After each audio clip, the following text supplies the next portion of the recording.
صبح شام رات صبح سائرن بجاتی ایمبولینس تیز رفتاری سے ہسپتال کے ایمرجنسی وارڈ میں داخل ہوئی۔ اسٹریچر پر خون اور زخموں سے چور ایک 7 سالہ بچی کو بھاگم بھاگ آپریشن تھیٹر کی جانب لے جایا جا رہا تھا۔ بچی کے چہرے، سینے، ٹانگوں اور ہاتھوں پر بے رحمانہ تشدد کے نیل اور نشانات تھے، جہاں سے بے تحاشا سرخ خون بہہ رہا تھا۔ ادموئی بچی آپریشن تھیٹر میں زندگی اور موت کی کشمکش میں تھی۔ ابھی تو 1 برس بھی پورا نہیں ہوا تھا مجھے گاؤں سے یہاں آئے۔ چاچا نے ابا کو کہا کہ مالکن اور مالک بڑے دل والے ہیں، جو مجھ کو گھر کے کام کرنے کے عوض تنخواہ کے علاوہ پڑھائیں گے بھی۔ آنے سے پہلے میرے خواب میں ہر طرح رنگ برنگی کتابیں بکھری دکھائی دینے لگیں۔ مالکوں کے گھر کام کرتے ہوئے کئی دن بیت گئے، پر ایک بھی خواب والی رنگ برنگی کتاب میرے حصے میں نہ آئی۔ آہستہ آہستہ وہ کتابیں میرے خواب سے بھی روٹھ گئیں۔ اس گھر میں ایک ہی زی روح میرا ہمجولی تھا، میرے مالکوں کا طوطا۔ دن بھر پنجرے میں بیٹھا گھر والوں کی باتیں بڑے پیار سے دہراتا رہتا۔ اس کے پنجرے میں دانہ، پانی، چوری اور ہری مرچ ڈالنا میری بھی ذمہ داری تھی۔ میری طرح بظاہر مطمئن نظر آنے والا وہ طوطا بھی میری طرح اداس ہی تھا۔ ہم ایک دوسرے کی انکہی باتوں کو خوب سمجھنے لگے تھے۔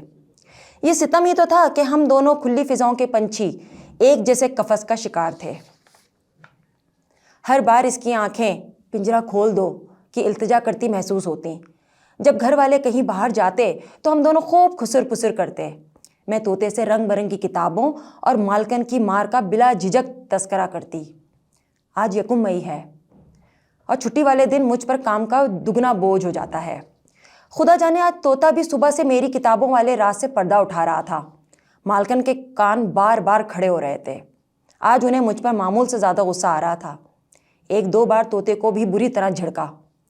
دوپہر کو جب میں نے چوری ڈالنے کے لیے پنجرا کھولا تو یہ سوچ کر کہ ہم میں سے ایک کو تو رہائی نصیب ہو، دانستہ اسے کھلا ہی چھوڑ دیا۔ طوطے نے میری جانب ایک تشکر کی نظر ڈالی اور پھر سے آسمان کی طرف کوچ کر گیا۔ اس کے بعد کیا ہوا مجھے کچھ یاد نہیں، سوائے صاحب جی کے بیٹ اور مالکن کے گھوسوں کی مار کے۔ فضا میں لاتعداد طوطے اور نیلی، پیلی، لال اور نارنجی کتابیں مہوئے رقص میری دسترس میں ہیں۔ آج میں اور طوطا دونوں جبری قید سے آزاد ہوئے۔ 7 سالہ بچی کے وینٹیلیٹر پر 2 دن سے ٹیڑھی میڑھی چلنے والی لائن ایک سیدھ میں چلنا شروع ہو گئی تھی۔ شام آ گیا باسٹرڈ۔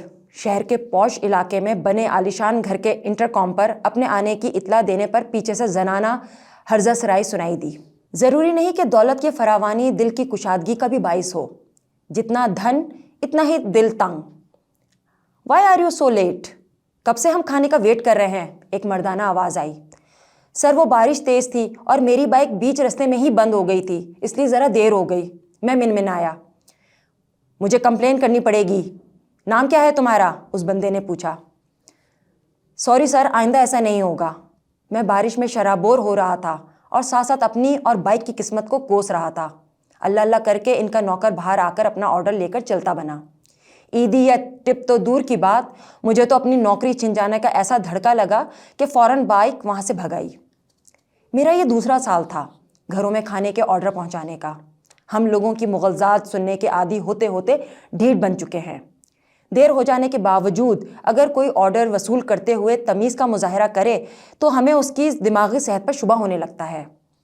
صبح سے جو یہ کام شروع ہوتا تو رات کب ہوتی پتہ ہی نہ چلتا۔ تھکن کا احساس روز گھر پر چارپائی پر لیٹ کر ہی ہوتا، جب جسم پھوڑے کی مانند دکھتا اور نیند سرپٹ کہیں بھاگ جاتی۔ دن بھر کوہلو کے بیل کی طرح بھاگ دوڑ میرے جسم کی ساری توانائی نچوڑ لیتا تو دل چوری چھپے اپنی پھٹیچر سی موٹر سائیکل پر لگے ڈبے میں بھرے لوازمات کھانے کو مچل پڑتا۔ شہر بھر کے لوگوں کو موسم کے تغیر سے قطع نظر ان کا من پسند، من بھر اور منوسلوا پہنچانا میرے پیشے کی اولین شرائط میں شامل تھا۔ آپ خود فیصلہ کریں، کیا میرا دل نہیں چاہتا ہوگا کہ بے شک محدود ہی صحیح پر میں بھی اس لذیذ خوراک کو اپنے معدے میں اتار سکوں؟ ہاں، لیکن ہمارے نصیب میں 5 اسٹار کیفے، ریسٹورنٹ اور ہوٹل کے سامنے دست بستہ قطار در قطار اپنی باری کا انتظار کرنا لکھا تھا کہ جتنے زیادہ آرڈر پہنچائیں گے اتنا ہی ہمارا کمیشن بڑھے گا۔ عید کا پہلا دن تھا اور یہی سوچ کر میں نے ڈیوٹی کرنے کی حامی بھری تھی کہ ٹپ ماں عیدی ملنے کا امکان موجود تھا۔ بارش نے سب تلپٹ کر کے رکھ دیا۔ منوس دن ہے آج میرے لیے، میں نے دل میں سوچا۔ بارش رکنے کا نام ہی نہیں لے رہی تھی۔ کیفے کی انتظامیہ ہوم ڈیلیوری کے آرڈر لینے سے اجتناب برت رہی تھی۔ پورے دن صرف ایک آرڈر، وہ بھی بنا ٹپ کے ہاتھ آیا تھا۔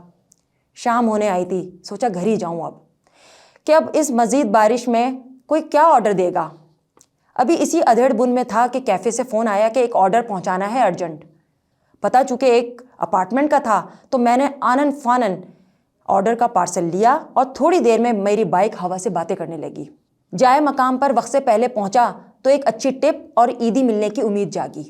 تیسری منزل پر اپارٹمنٹ کا پتہ تھا۔ لفٹ میں داخل ہوا تو دل نے پھر کہا کہ ایک اچھی ٹپ آج ضرور میری منتظر ہوگی۔ تیسری منزل پر لفٹ سے نکل کر میں پتہ ڈھونڈنے لگا۔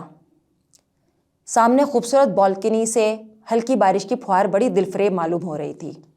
منزل مقصود پر پہنچ کر ابھی بیل بجائی تھی کہ ساتھ والے اپارٹمنٹ کا دروازہ کھلا اور دفتن ایک خونخوار کتا بنا رسی کے میری جانب لپکا۔ ڈر کے مارے میرے ہاتھ سے کھانے کا پارسل زمین پر آ گرا۔